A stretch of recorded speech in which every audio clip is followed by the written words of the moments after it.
The 1960s are remembered for their powerful muscle cars, dramatic styling, and a love of speed, but not for safety.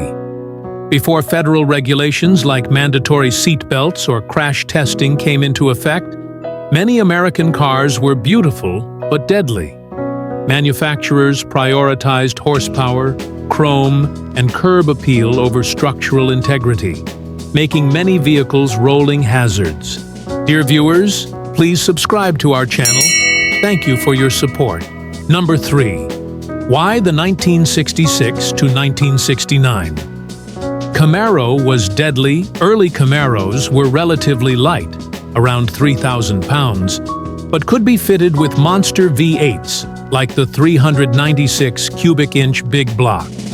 That meant tons of horsepower, tons of speed, but very little control compared to modern cars. Camaros became instant favorites for drag racing, often illegally on public streets. Very few had safety modifications. No roll cages, no 5-point harnesses, no crash gear. A crash at 90+ miles per hour in a basic steel body car with a lap belt? Disaster. No crumple zones. Weak roof structures. A rollover could easily crush the cabin. Side impact protection was basically non-existent, just thin door metal between you and disaster. Drum brakes were still standard on many models, especially the base ones. Handling wasn't up to European sports car levels. Lots of understeer, oversteer, and easy spinouts at high speed. Tires were skinny and had limited grip, especially in wet conditions. Movies, TV shows, and even car magazines glorified reckless driving in Camaros, making young drivers even more fearless and reckless. The first-gen Camaro was beautiful, brutal, and built for thrills, but it was also wildly unsafe by today's standards. It was a rocket ship with no safety net. And that's why it's both beloved and infamous. Number 2. Why the 1960 to 1965 Pontiac Tempest was deadly. Like the early Chevrolet Corvair, the Tempest used a swing axle setup in the rear. This design caused the rear wheels to dramatically change angle during cornering, leading to sudden, unpredictable oversteer. Drivers could easily spin out or even flip during sharp maneuvers. Weird rear-mounted transaxle, Pontiac engineers tried to balance weight by moving the transmission to the back.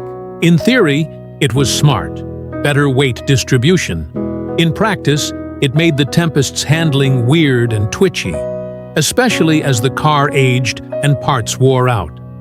The flexible drive shaft, nicknamed the rope drive, sometimes created vibration issues and strange handling under load. Very basic safety. Early Tempests had no structural crash protection, just thin sheet metal between you and an accident. Lap belts were optional or non-existent. No reinforced door beams, no padded dash, and no rollover strength. Dangerous in bad weather. The swing axle system was especially sketchy in rain or snow, where tire grip was already limited. A little too much gas on a slick curve, instant fishtail or spin-out. Maintenance, challenges. The unique mechanical setup, rear transaxle, flexible drive shaft, was harder to service than a regular car.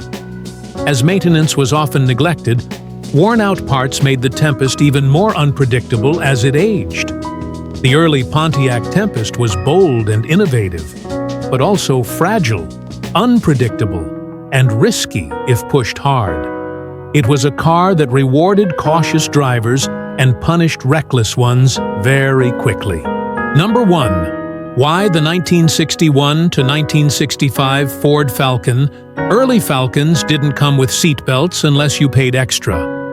Even when belts became available, most people didn't install or use them. Safety awareness was super low back then. To keep costs low and mileage up, the Falcon's body panels were very thin compared to heavier cars.